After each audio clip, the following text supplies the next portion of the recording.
আমি আপনাদের সামনে কোরআন হাকিমের এমন একটি সূরা তেলাওয়াত করেছি যে সূরাটার নাম আল্লাহ তাআলা রেখেছেন তারিক। সূরাটা নাযিল হয়েছে রাসূলের প্রিয় জন্মভূমি পবিত্র মক্কাতে। এই সূরার ভিতরে আল্লাহ তাআলার কথার বাচনভঙ্গি এমনিতে সুন্দর। আল্লাহ তাআলার কথার বাচনভঙ্গি মাকামাত এত চমৎকার যে এক একটা শব্দের ব্যাখ্যা করলে, বিশ্লেষণ করলে বিশাল বিশ্লেষণ করা যায়। আল্লাহ তাআলা বলেন ওয়াস-সামাই ওয়াত-তারিক ওয়া মা আদরাকা মাত-তারিকুন নাজমুস-সামি ইন কুল্লু নাফসিন লাম্মা আলাইহা হাফিজ। মহান মালিক পরওয়ারদিগার আলম সূরার শুরুতেই জানিয়ে দিলেন ওয়াস-সামাই ওয়াত-তারিক। প্রথমে আল্লাহ আসমানের কসম খাইলেন। আল্লাহ আসমানের কসম খাওয়ার পরে ওয়াস-সামাই ওয়াত-তারিক, রাতের অন্ধকারের ভিতরে যখন আলোকসজ্জা হয়ে যায়, নক্ষত্রের আলো যখন খসে খসে পড়ে, সে আলোকসজ্জার কথা আল্লাহ জানাইলেন। রাসূলকে প্রশ্ন সিদ্ধর সাথে আল্লাহ কোরআনের আয়াত নাযিল করে আল্লাহ বলেন ওয়াস-সামাই ওয়াত-তারিক ওয়া মা আদরাকা মাত-তারিক। রাসূল, আপনি কি জানেন তারিক কাকে বলা হয়? তারিক কি?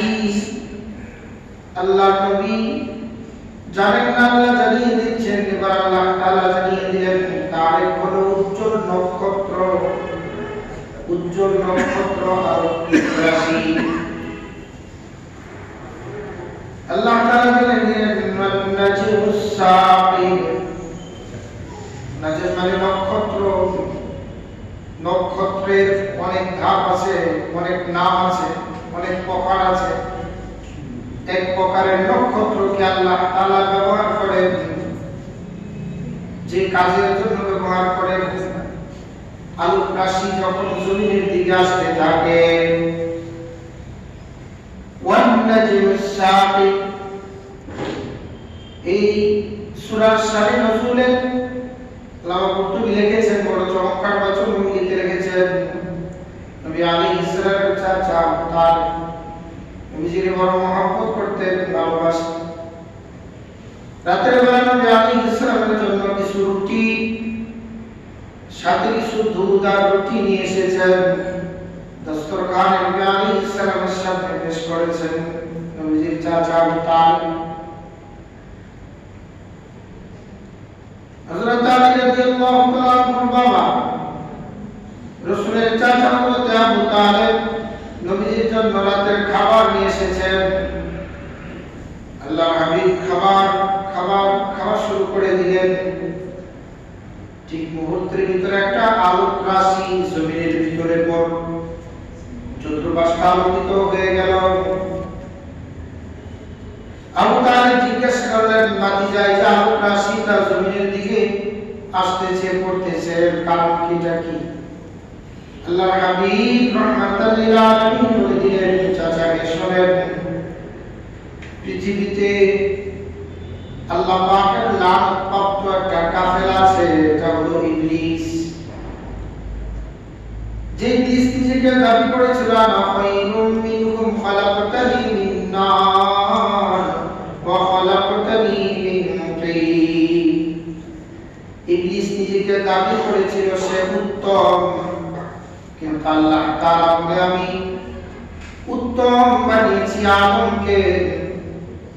ইবলিস বলে যে আল্লাহ, আগুনের রূপ উপরের দিকে, মাটির রূপ নিচের দিকে, আমি কেন মাটিকে সিজদা করব? আসমানের মালিক তার উপর রাগান্বিত হয়ে গেলেন, লানতের তক্তা তার উপরে সওয়ার করে দিলেন। এই জাতি ইবলিসের এই কাফেলার মধ্যে জীবন দেওয়ার জন্য কিছু ইবলিস আছে যাদের কাজ হলো আসমানে, প্রথম আসমানে ফেরেশতারা যে আলোচনা করে, আল্লাহ পাকের মেসেজগুলি নিয়ে আলোচনা করে, জমিনের ভিতরে যারা আসবে এদের সম্পর্কে আলোচনা করে, ওই ফেরেশতাদের কথোপকথন শোনার জন্য ইংলিশে স্বেচ্ছাসেবক দলের ভিতরে যারা আছে জীবন দেওয়ার জন্য তারা দৌড়ে আসমানের দিকে যায়। মুফাসসিরিন কিরাম লিখেছেন তারা যখন আসমানের দিকে ফেরেশতাদের কথোপকথন শোনার জন্য তারা একেবারে ঘাড় বাঁধতে চলে যায়। ওই সময় আল্লাহ তাআলার হুকুমে ফেরেশতারা ওখান থেকে যে আগুনের গোলাগুলি নিক্ষেপ করেন, যে আগুনের কুণ্ডলীগুলি নিক্ষেপ করেন এদেরকে ধ্বংস করার জন্য, যে আলোক রাশিটা ওখান থেকে নিক্ষেপ করে দেন এদেরকে ধ্বংস করার জন্য, নবী আলাইহিস সালাম তার চাচাকে জানিয়ে দিলেন, চাচাকে যে ইবলিসের দল আল্লাহর কথা, আল্লাহর মেসেজগুলি ফেরেশতাদের মজলিসে আলোচনা হয়, আলোচনা শোনার জন্য যারা যায় তাদের উপরে যে আলোক রাশিটা নিক্ষিপ্ত করা হয় ধ্বংস করার জন্য, এই আলোক রাশিটা আমার সামনে এখন দেখা গিয়েছে, নিশ্চয়ই কেউ না কেউ গিয়েছিল শোনার জন্য, তাকে ধ্বংস করে দেওয়া হয়েছে। সুবহানাল্লাহ। এজন্য আল্লাহ এই কথা বর্ণনা করলেন, এটা শামিল আল্লাহ বলেন সামাই ওয়াত তারিক ওয়া মা আদরাকা মাত তারিক ওয়ান নাজমুত তাকিব। আল্লাহ তাআলা এটা চমৎকার একটা বর্ণনা দিয়েছেন। তাহলে ইবলিস কি করে ইনসানের উপরে আল্লাহ তাআলার যে মেসেজ আল্লাহ তাআলা ফেরেশতাদের মাধ্যমে এটা পাঠায়, এটা শোনার জন্য সে আসমানের দিকে যায়।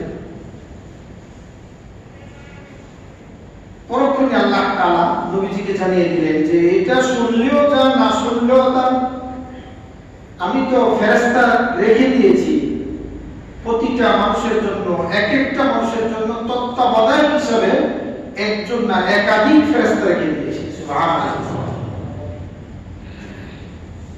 আল্লাহ তাআলা বলেন আসসামাই ওয়াত তারিক ওয়া মা আদরাকা মাত তারিকুন নাজমুত তাকিব ইন কুল্লু নাফসিন লাম্মা আলাইহা হাফিজ।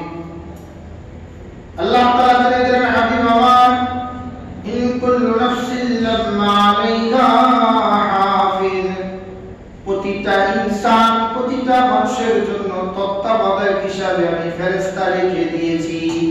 এই ফেরেশতারা অনেকগুলি কাজ করে। এক নম্বর কাজ হলো তাদের আমলনামা লেখে। একটা হলো লিখবে কোথায় কি করবে, এটা রেকর্ড করবে। এই মানুষটা গোপনে প্রকাশ্যে অন্ধকারে আলোতে কোথায় চলাফেরা করবে সব লিপিবদ্ধ করা হবে, যার নাম আমলনামা। আমলনামার ব্যাপারে আল্লাহ তাআলা কোরআনে অনেক জায়গায় বর্ণনা করেছেন। আমলনামা আছে, এর ভিতরে কোনো সন্দেহ নাই। ইন কুল্লু নাফসিন লাম্মা আলাইহা হাফিজ, প্রতিটা মানুষের জন্য আল্লাহ তত্ত্বাবধায়কের ব্যবস্থা করেছেন, প্রতিটা মানুষের জন্য।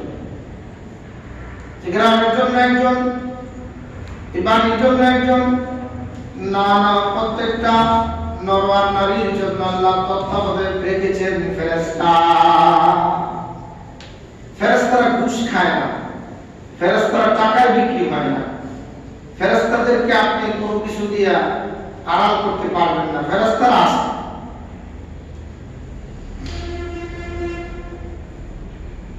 আল্লাহ তাআলা ফেরেশতা সম্পর্কে বলেন লা ইয়াসুনাল্লাহা মা আমারহুম ওয়া ইয়াফআলুনা মা ইউমারুন।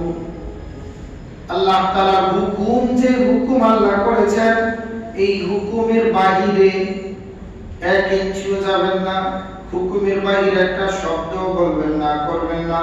আল্লাহর হুকুম মাফিক ফেরেশতা নিজেকে পরিচালনা করবে। সুবহানাল্লাহ। এজন্য আল্লাহ তাআলা জানিয়ে দিলেন, বান্দা আমি যে তোমার জন্য তত্ত্বাবধায়ক রেখেছি। আল্লাহ তাআলা বলেন ইদিয়াতালাক্কাল মুতালাক্কিয়ানি আনিল اليمين وعن الشمال قعيد إذ يتلقى المتلقيان عن اليمين وعن الشمال قعيد ما يلفظ من قول إلا لديه رقيب عتيد إذ يتلقى المتلقيان عن اليمين وعن الشمال قعيد আপনার ডান কাঁধে আপনার বাম কাঁধে ফেরেশতা কিন্তু আছে তত্ত্বাবধায়ক হিসাবে যারা আপনার আমলনামাগুলি লিখবে কি লিখবে মা ইয়ালফিযু মিন কাওলিন ইল্লা লাদাইহি রাকীবুন আতীদ আপনি যা বলবেন আপনি যা চিন্তা করবেন তা আল্লাহর দরবারে লিখিত হয়ে যাবে এই দুনিয়ার মানুষ এজন্য আল্লাহ অন্যত্র বলেন এটা তো তত্ত্বাবধায়কের একটা প্রকার আছে লেখালেখি করবে আল্লাহ অন্যত্র বলেন ওয়া ইন্না আলাইকুম লাহাফিযিন ওয়া ইন্না আলাইকুম লাহাফিযিন কিরামান কাতিবিন ইয়ালামুনা মা তাফআলুন এই যে তত্ত্বাবধায়ক ফেরেশতা আল্লাহ রেখে দিলেন এই তত্ত্বাবধায়ক ফেরেশতার কাজ হলো আপনার জীবন বৃত্তান্ত আপনি কোথায় খাবেন কোথায় ঘুমাবেন কোথায় হাঁটবেন কোথায় চলবেন কোথায় বলবেন টোটাল জীবনটাই লিখিত আকারে হয়ে যাবে এর নাম আমলনামা এর নাম কি ভাই আমলনামা আমলনামার ব্যাপারে আল্লাহ তাআলা বলেন তুমি তোমার জীবনের আমলনামার হিসাব তুমি একটু মিলিয়ে দেখো দুনিয়ার তত্ত্বাবধায়ক যখন মানুষকে ধরে ফেলে মানুষ অপরাধী হয়ে যায় দুনিয়ার তত্ত্বাবধায়কের কাছে নথিপত্র জমা দিলে মানুষ আসামি হয়ে যায় আমরা দেখেছি দুনিয়ার তত্ত্বাবধায়কের কাছে যখন বিভিন্ন প্রকারের উপরস্থ কর্মকর্তার আমলনামাগুলি জমা দেওয়া হয় কত কোটি টাকার মামলা হয়ে যায় কত দিনের আসামি হয়ে যায় প্রবাদেশ ছেড়ে চলে যায় নিজের সম্পদ বিবির নামে ছেলের নামে বন্টন করে দেয় যাতে আমলনামা বানি না হয় কিন্তু আল্লাহ তাআলা বলেন ইয়াতালাক্কাল মুতালাক্কিয়ানি আনিল ইয়ামিনি ওয়া আনিশ শিমালি কাঈদ মা ইয়ালফিযু মিন কাওলিন ইল্লা লাদাইহি রাকীবুন আতীদ আল্লাহ তত্ত্বাবধায়ক ফেরেশতা ভুল লিখবে না মিথ্যা লিখবে না ডুপ্লিকেট করবে না ঘুষ খাবে না ধোঁকাবাজি করবে না আপনি যা করবেন আপনার জীবনে টোটালটা আল্লাহ তাআলা লিখে দিবেন আল্লাহ তাআলা এর জন্য বললেন ওই যে তারকারাজি দিয়া শয়তানকে আল্লাহ ধ্বংস করে দিলেন এরা যদি শুনেও ফেলে তাও আপনার কোনো টেনশন নাই তারা যদি ফেরেশতাদের আলোচনা শুনে এবং তাদেরকে ধ্বংস করা হচ্ছে যদি শুনে জমিনে আসে তাও সমস্যা হবে না কারণ আমি প্রত্যেকটা মানুষের সাথে তাকে হেফাজতের জন্য তত্ত্বাবধায়ক রেখে দিয়েছি প্রতিটা মানুষের সাথে ফেরেশতা আছে প্রতিটা মানুষের সাথে একাধিক ফেরেশতা ডিউটি করতেছে বদর থেকে আসর পর্যন্ত এক কাফেলা জমিনের ভিতরে থাকে মসজিদে কে আসলো কে বিদায় নিল আবার আসরের নামাজের পরে সেফটি পরিবর্তন হয়ে যায় আরেক দল আসে ফজর পর্যন্ত ডিউটি করে ফজরের সময় আবার ওই দল চলে যায় এটার ধারাবাহিকতা কন্টিনিউ চলতে থাকে সুবহানাল্লাহ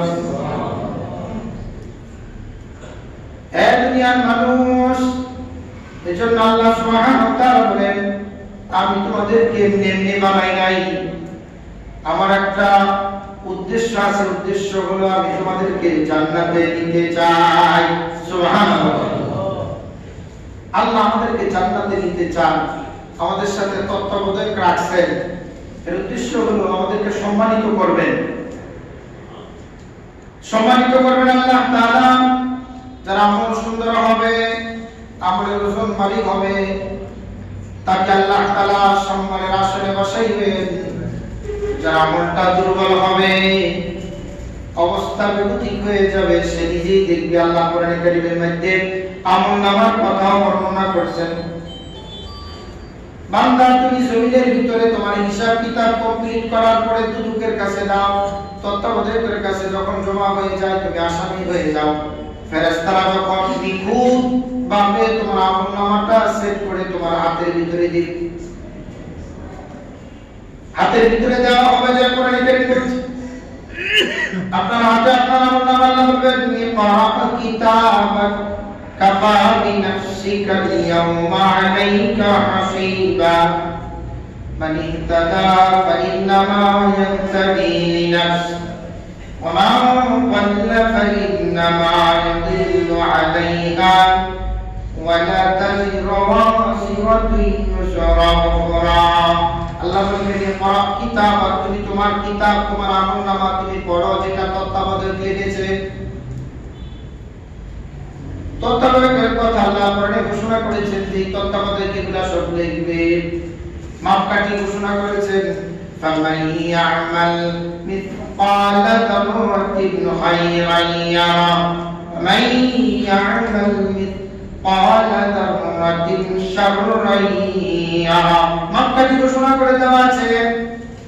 আপনি ঘুরতেছেন ফিরতেছেন লিখতেছেন পড়তেছেন ধোঁকাবাজি করতেছেন ওজনে কম দিতেছেন মানুষকে ঠকাইতেছেন, অন্যের জমি আমি দিয়া তিনবার মাপায়া 2 অংশ বাড়াইলেন, অন্যের জমি নেওয়ার জন্য পায়তারা করে বিভিন্ন প্রকারের টর্চার করলেন, আপনার জমির সাথে 3 হাত ভিতরে কিভাবে নেওয়া যায় এই জন্য চিন্তা ফিকির করে তার উপরে বিভিন্ন প্রকারের টর্চারের ব্যবস্থা করে। আপনি জানেন না আপনার উপরে তত্ত্বাবধায়ক আছে, যে তত্ত্বাবধায়ক যেটা লিখবে পূর্ণাঙ্গ লিখবে, সঠিক লিখবে, সুন্দরভাবে লিখবে। এজন্য আল্লাহ তাআলা জানিয়ে দিলেন বান্দা দুনিয়াতে সতর্কতার সাথে তুমি চলাফেরা করো। আল্লাহ বলেন আস-সামাই ওয়াত-তারিক ওয়া মা আদরাকা মাত-তারিক আন-নাজমুত-তারিক কুল্লু নাফসিন লাম্মা আলাইহা হাফিজ। এই তারকারাজি দিয়া শয়তানকে ধ্বংস করে দাও, তারা যদি কথা শুনে তার অসুবিধা নাই। ইন কুল্লু নাফসিন লাম্মা আলাইহা হাফিজ, হে রাসূল প্রতিটা মানুষের সাথে আমি তত্ত্বাবধায়ক ফেরেশতা রেখে দিয়েছি, যারা তাদের পূর্ণাঙ্গ জীবন ব্যবস্থার উপরে চলাফেরার উপরে ডকুমেন্ট তৈরি করবে, চলাফেরার উপরে তাদের আমলনামা তৈরি করবে। এটা মুসিবতের দিনে হাসরের মাঠে হাজির করা হবে, এটা হাসরের মাঠে হাজির করা হবে। হাজিরিনের জন্য দিনের কাজ দিয়া কথাগুলি খেয়াল করে শুনুন। আল্লাহ কোরআনের কথা, আল্লাহর হাবিব সাল্লাল্লাহু আলাইহি ওয়াসাল্লাম বলেন, এই দুনিয়ার মানুষ যখন বাতের মাথা চারা দিবে, তোমার যদি শক্তি থাকে তুমি হাত দ্বারা প্রতিবাদ করবা, যদি তোমার হাতের শক্তি কমজোরি হয়ে যায় তাহলে জবানের দ্বারা প্রতিবাদ করবা, যদি এটাও কমজোরি হয়ে যায় ধীরে ধীরে পরিকল্পনা করবা খারাপিয়াত থেকে কিভাবে বাঁচা যায়, মানুষকে বাঁচানো যায়। হাজিরের জন্য দিলের কান লাগায় কথাগুলি শ্রবণ করেন। আমাদের সমাজে আমরা দেখতে পাই কত প্রকারের দুর্নীতি, কত প্রকারের সন্ত্রাসী, কত প্রকারের লুটতরাজি, কত প্রকারের অন্যায়, কত প্রকারের অপরাধ। এইভাবে অপসংস্কৃতি আছে, এগুলা ছড়িয়ে ছিটিয়ে প্রতিটা রঞ্জে রঞ্জে ঘরে ঘরে প্রবেশ করেছে। পার্সোনালি ব্যক্তিগতভাবে অনেকের জীবনে তারা এটাকে আদর্শ মনে করেছে। দুর্নীতি করা, সন্ত্রাসী করা, ধোঁকাবাজি করা, পরের নাম নিজের মান বাড়ানো। মনে রাখবেন আল্লাহ তাআলার ঘোষণা, তত্ত্বাবধায়ক সব লিখবে, বাঁচার কোনো রাস্তা নাই। আপনার আমলনামা কিন্তু আপনার হাতেই দেওয়া হবে। এজন্য আল্লাহ বলেন, ইকরা কিতাবাক কাফা বিনাফসিকা আল-ইয়াওমা আলাইকা হাসিবা। আপনার আমলনামা, আপনার কিতাব খুদ আপনার নিজের হাতেই দেওয়া হবে, আপনি নিজে পড়বেন। আপনি দেখবেন দুনিয়ার সব কিছু আল্লাহ তাআলা আমলনামার ভিতরে রেখে দিলেন। আল্লাহ যে তত্ত্বাবধায়কের কথা বলেছে সে কোনটা অ্যাক্সিডেন্ট করে স্লিপিং করে ভুল লিখবে না, সঠিকটাই লিখবে, তার কাজ এটা।